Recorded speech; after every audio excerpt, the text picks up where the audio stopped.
Welcome to the Peace Whimsy Co podcast, where you'll find your sparkle, embrace your peace, and discover a little magic for everyday self-care. I'm your host, Jessie Frances, and I'm so glad you're here. This is your cozy corner of the internet for compassionate living, creative rituals, and usually the wisdom that comes from embracing life's ups and downs, including chronic illness, big dreams, and everything in between. Today we're getting real about what self-care actually means. Spoiler, it's not just bubble baths and face masks, although a good sheet mask that looks like a panda can definitely be a lifesaver. Just saying. Everybody has personal preferences. Mine include cute animals. Not gonna lie. So if we're gonna just kind of debunk self-care myths, let's start by busting some of the biggest self-care myths out there. So myth number 1, self-care is selfish. This just isn't true. When I take care of myself, I'm actually better at caring for other people. But I think a lot of times we have that stigma that makes us feel like if I take time to take care of myself, I'm being an asshat and I am neglecting other people. It's bizarre, really, because taking care of me or me taking care of myself has nothing to do with other people. It has everything to do with me and my own relation to myself. And it's not selfish. I think a lot of times we think that if I'm not being totally constantly self-sacrificing, I'm being a jerk to everybody else because I only care about me. But caring about yourself doesn't mean that that's the only thing you ever care about. So that's just bull, seriously. So in regards to taking care of yourself, it's the same thing like when you're on an airplane and they say, make sure to fasten your own, if in case of emergency, the yellow thing that plops down, what do you call it? the oxygen thing. Make sure to secure your own mask first before attempting to help other people. And that's kind of dude, it's deeper than you think. Because if you don't have anything for yourself, if you haven't taken care of yourself and you're running on empty, what do you have to offer anybody else? Really? If you don't take care of yourself and you are running on fumes, when people need you, there's not going to be enough left over for you to give when it really counts. So in all honesty, self-care is important not just for you, it's also important for other people. So that was myth number 1. Is self-care selfish? Heck no. Myth number 2, self-care has to be expensive and naturally it has to be Instagrammable. Yes, spa days are nice. Yes, it is fun sometimes, I guess, if you're into that, which a lot of times I am, to be, drinking your hot chocolate or your coffee out of a fancy or cute mug. I love that stuff, but it's not necessary. And I think it's there are the extras and then there are the necessities. Does that make sense? Yes. The truth is that self-care can be as simple as taking a bath, taking a shower. It doesn't have to be something that is hard to do. It can be whatever the heck you want it to be. Drinking a glass of water, saying no. And that one's hard, right? Like saying no without getting a guilty conscience. It can be really, really hard. But it is an act of self-care. It's not just the expensive spa treatments that might cost oodle and doodles. It can be stuff that is totally free. And all that it really is you saying, you know what, I'm prioritizing my own well-being in a situation where it's not necessarily the easiest route, maybe. So it's not about what looks good online. It's about what feels good to you.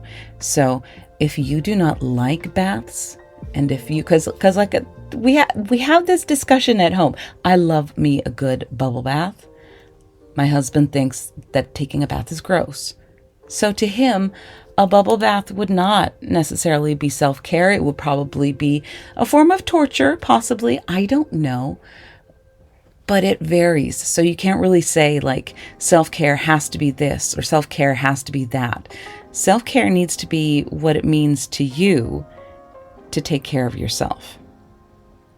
So myth number 3, self-care is always relaxing.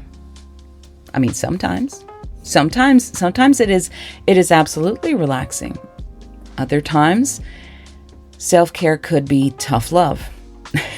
It could also be going to that doctor's appointment that you really, really didn't want to make because you kind of wanted to power through, or you felt like, you know what, I don't have time to take off work. Maybe taking off work to go to that doctor's appointment is an act of self-care.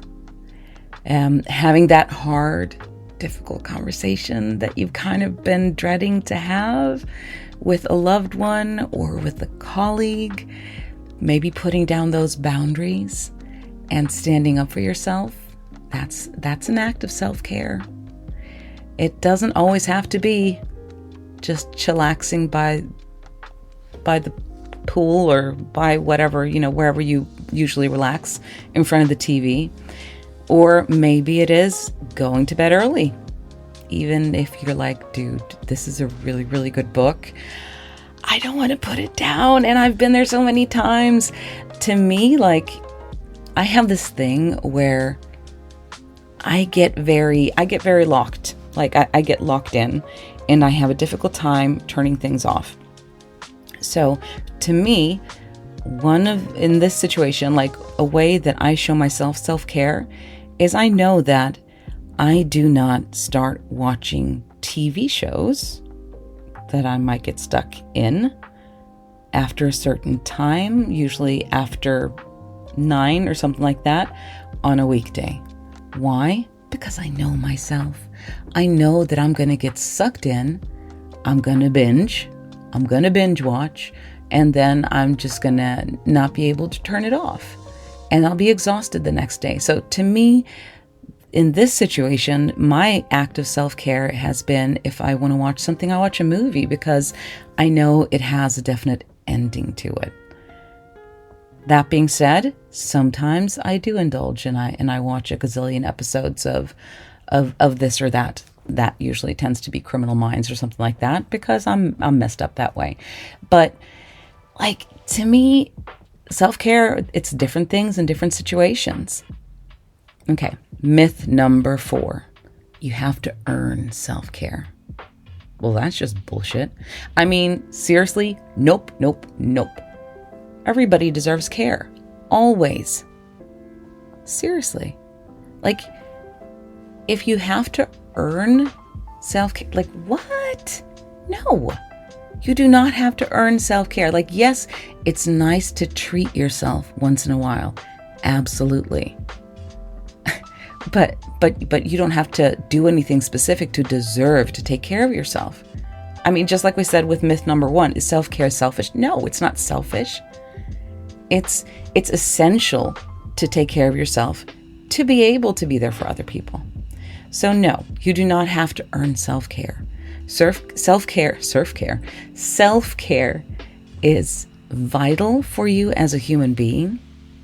It's important for you to be able to take care of yourself. It's as important to take care of yourself with the one body that you have in your lifetime, to make sure that you take the best care of it that you can in whatever way, if it's physical or if it's your mental health we're talking. So that is some common myths, I would say. But what can self-care look like in real life? Well, for me, self-care has changed a lot over the years, especially now, like the past, I would say, I'm trying to think, when was I diagnosed with Crohn's disease? Because that was probably the first thing. I think it's about 10 years ago now. I mean, sometimes self-care is messy. Sometimes it's boring. And sometimes it's not what I want it to be. Sometimes you just want your self-care to be a little bit sexy. You want it to be Instagram worthy, and you want it to be a little bit extra. Sometimes it's not, though. Sometimes it's boring. Sometimes it is saying no, not just to other people, but also saying no to myself. So Instagram self-care often looks nothing like what actually might help me in day-to-day things. Maybe what helps me right now is saying, you know what? I'm letting go of that need to do the laundry this moment. Maybe self-care for me right now is not Instagram worthy. Maybe it is letting the dishes go for a day, because right now I can't. I'm in a lot of pain. I'm exhausted. Whatever your reason is, it's a valid reason. And sometimes that means doing things a little bit later. I'm not saying they don't have to get done, because obviously we do need clothes. We cannot walk around naked. It is frowned upon in most cultures. But maybe it's okay to wait a day with doing that laundry. The pile can rest. I don't know. Seriously, like, what's something that you do that might not look like self-care to everybody else, but it's still essential to you? Because I'm sure a lot of us will have things that are similar, but some of them might just be something that is important to you. Then again, you might be surprised by the fact that that other people might have the same things. I don't know. It's crazy. So if we're going to talk about like small magical self-care rituals, like, let's talk about the little things, the cozy magical little things that make a big difference. These are some of mine, and I would love it if you share some of yours down in the comments or wherever.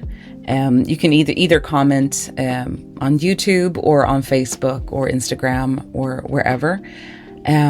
But like, making a cozy cup of tea and actually being like present while making it can be so relaxing and so unwinding after a stressful day, or before, while getting ready, to just sort of ground myself, center myself before I run back into the hamster wheel of life. To me, using stickers in my planner are a huge thing as well. Like, I thrive on it. It makes me happy. It makes me feel like my week is fun and exciting, because if I look at it in my planner, it looks fun and it inspires me. Journaling is another one of those things, like writing down my thoughts, both for just the concept of just brain dumping, getting it out of my head and down on paper, but also because sometimes I journal, I write things down in the moment when I'm feeling them, and then I can go back and read through them again and go, okay, that's where I was at there. And kind of look back at thoughts, assumptions that I had at the time, and just kind of look at things a little bit more objectively and be kind to myself in that sense. Hanging up fairy lights, making my space cozy is awesome, and I love it. Saying no when I need to say no is also super, super important. Not saying yes to everything, giving myself that moment to say, you know what? Before I commit to something, I'm going to think a little bit before I make a decision and I say yes to everything.